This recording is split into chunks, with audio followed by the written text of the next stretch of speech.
Mga pinakamamahal, marahil tayo po ay mayroong karanasan na ipinapatikim sa atin yung isang pagkain.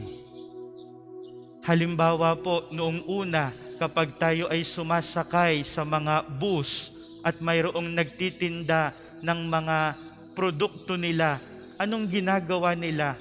Pinapatikim, pinapalasahan, sa pag-asa na kapag nalasahan, yung taong lumasa ay masasarapan at bibili ng kanyang produkto.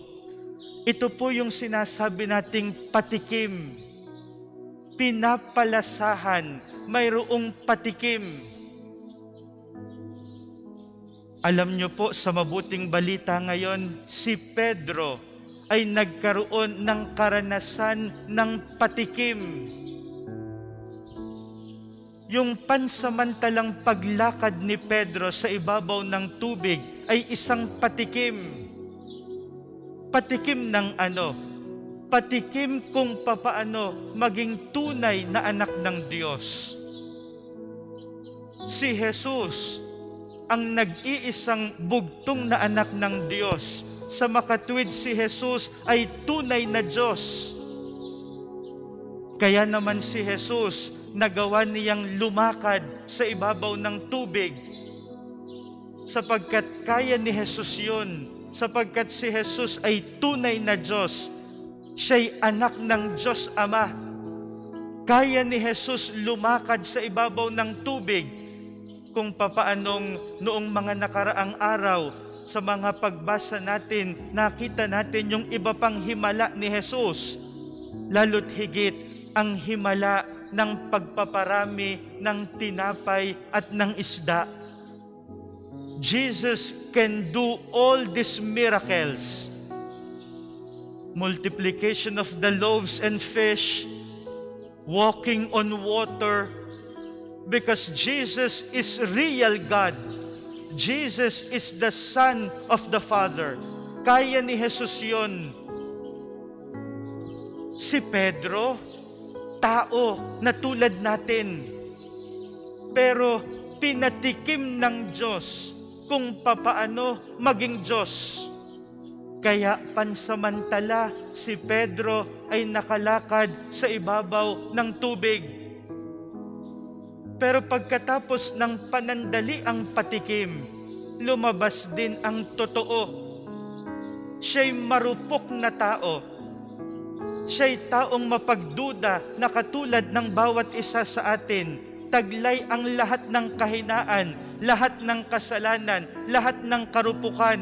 Lumabas din ang totoo na kakaiba sa patikim.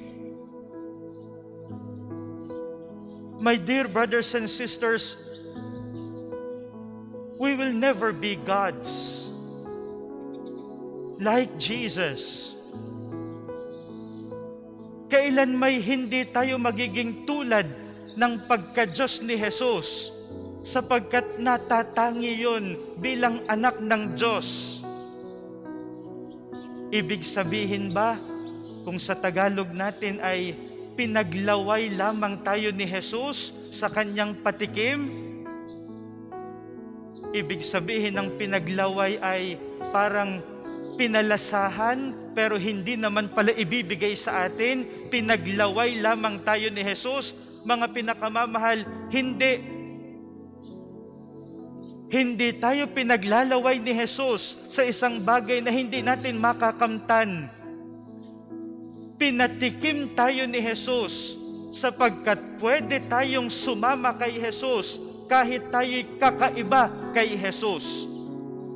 Yes, we will never be gods like Jesus. But we can be accompanied by Jesus. Jesus can lift us through. Ito yung ginawa ni Jesus sa huling bahagi ng mabuting balita ngayon. Totoo, hindi Diyos si Pedro. Siya'y taong katulad natin. Kaya siya'y lumubog pagkatapos ng kaunting panahon ng patikim. Pero nang si Pedro'y lumubog, nang si Pedro'y humingi ng tulong kay Jesus, anong ginawa ni Jesus? Muli niyang iniangat si Pedro. Ibig sabihin, hindi lamang patikim ang ginawa ni Jesus. Ipinaranas niya at pwede nating maranasan palagi yon kung hawak natin si Jesus. Kung hawak tayo ni Jesus. Kung kasama natin si Jesus. Hindi tayo pinaglalaway ni Jesus sa isang bagay na hindi natin makakamtan. Ipinaparanas ang tunay na karanasan ng mga taong kaisa ng Diyos.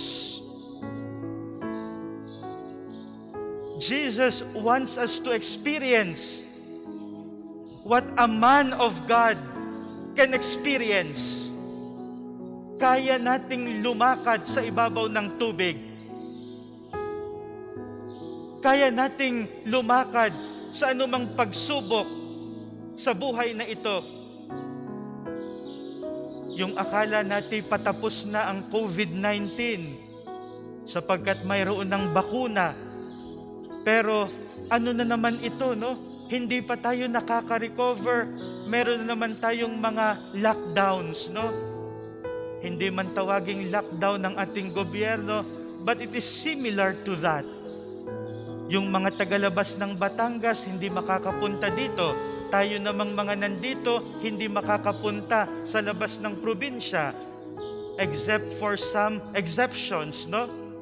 Yung mga persons allowed to go out from their houses.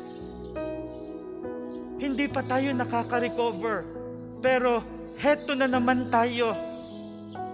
Nakikipagbuno sa malalakas na alon ng karagatan, ng buhay. Kailangan natin muli ito, ang patikim ni Jesus sa mga taong kaisa niya. Pero hindi lamang patikim,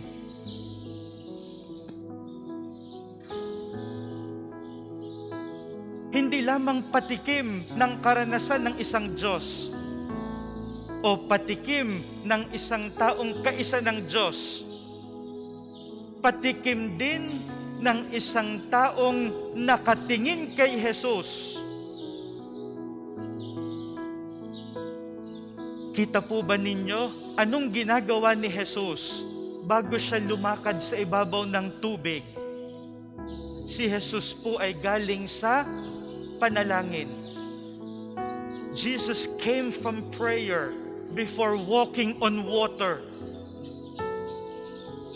Jesus himself was staring at God.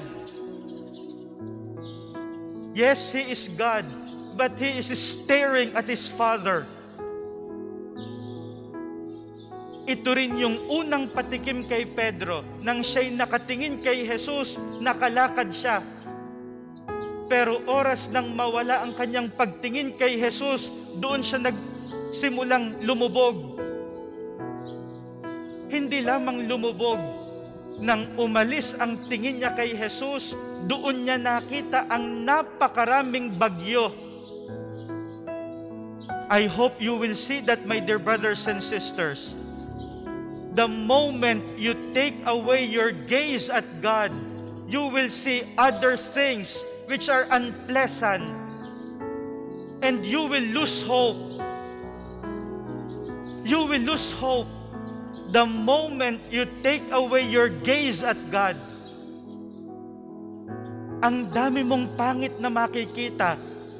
Pangit ang mundo ngayon, pangit ang sweldo, pangit ang karanasan, pangit ang sarili, maraming pangit. Kapag umalis tayo ng pagtingin sa Diyos,